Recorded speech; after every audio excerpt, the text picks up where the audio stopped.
উপজেলার জাজিরা উপজেলার শফিকাজির মোড়ের পদ্মা নদীতে চলাচলরত বোলগেট থেকে চাঁদাবাজরা ট্রলার নিয়ে পদ্মার মাঝ নদীতে চাঁদা আদায় করে প্রতিদিন লক্ষ লক্ষ টাকা। এ সময় চাঁদা আদায় ও লুটপাটের খবর পেয়ে মাঝিরঘাট নৌ পুলিশ ফাঁড়ি থেকে একদল নৌ পুলিশ নৌবাহন নিয়ে চাঁদাবাজদের গ্রেপ্তারের অভিযান চালায়। উক্ত অভিযানে চাঁদাবাজদের ধাওয়া করলে একটি ট্রলার সহ একজন চাঁদাবাজকে চাঁদার টাকা সহ গ্রেপ্তার করে নৌ পুলিশ।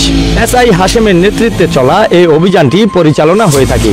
পরে আটককৃত চাঁদাবাজ মোহাম্মদ সিরাজ মির্ধাকে দিয়ে তার দলীয় চক্রের প্রধানকে কল করালে তখন চক্রটির প্রধান এ বিষয়ে অস্বীকৃতি জানিয়ে কল কেটে দেন।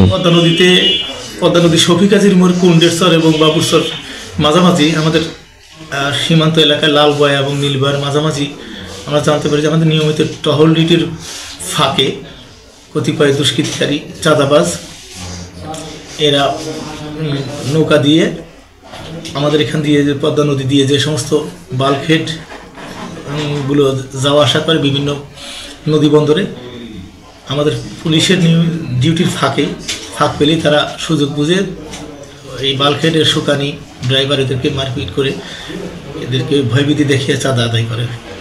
তো এরকম একটা বিষয়ে সংবাদপ্রাপ্তি আজকে ইংরাজি 2/2/2025 তারিখ দুপুর অনুমান 1:45 দিকে সংবাদ পাই যে লালবয়া নীলবয়ার মাঝামাঝি ওই জায়গাটায় কতিপয় চাঁদাবাজ 2-3টা ট্রলার দিয়ে দেশীয় অস্ত্রশস্ত্রের ভয়ভীতি দেখে তাদের কাছ থেকে টাকা আদায় করতেছে। দ্রুত আমার এসআই হাশেমের নেতৃত্বে আমি দ্রুত একটা টিম পাঠাই। সেখানে গিয়ে সে চাঁদাবাজদের কয়েকটি ট্রলারকে ধাওয়া করে একটি ট্রলারকে আটক করে একজন চাঁদাবাজকে আটক করে। তার বিরুদ্ধে পূর্বেও চাঁদাবাজি মামলা আছে। এই নদীপথে চাঁদাবাজির ঘটনায় সে জড়িত এবং আজকে তাকে হাতে নাতে আটক করেন।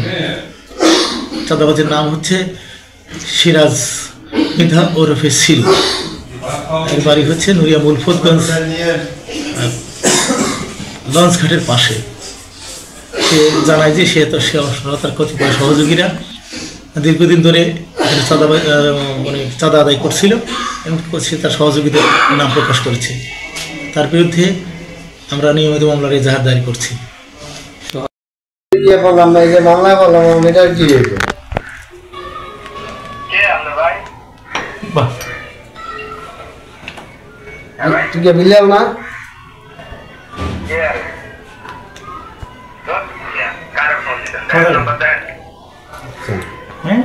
স্বীকার করে হ্যাঁ